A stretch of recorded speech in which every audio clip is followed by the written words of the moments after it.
we went to the country of Cambodia, the very country that I had dropped bombs on decades earlier. And now I'm there bringing the gospel of Jesus Christ. Oh, wow. Yeah. Wow. Wow. And what an experience.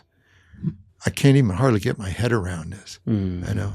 There's craters out there from decades ago that were from, not my specific bomb, from what I was doing, that there's damage still to that country. But I went and visited a couple groups after we did some training with some of their staff there that helps that program. I went to the groups and met them out in the villages and area. And there was 2 groups that we had time to visit. And in both of those groups of about 25 or so people, I recognized an opportunity, and I said, can I talk to these people? We're not just there observing. Can I talk with these people? And I said, this happened to your country many years ago, and I was part of that. And I said, it's probably a third of the people there that didn't even know what I was talking about, but the rest of them did. I said, would you forgive me for what I did to your country? And without hesitation, she says, yes, we'll forgive you for that. Because some of those may have been their grandparents. Wow. and families that don't exist or lost family members at time. And they said, we'll forgive you. And in one place, there was this man there who was in shorts, dark-skinned man, and he did not have a left leg. In fact, he just had a stump of a left arm, and his left eye was put out.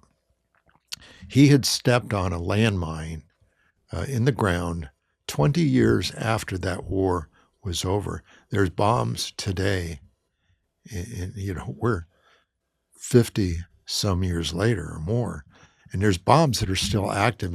And some of these airplanes drop these bombs. They're like the size of a softball, and they have these blades inside of them. That ball is designed to spin, and as it's dropped from the airplane, it spins, and these little blades come out that prevent that. It's an explosive anti-personnel bomb made to kill or maim people.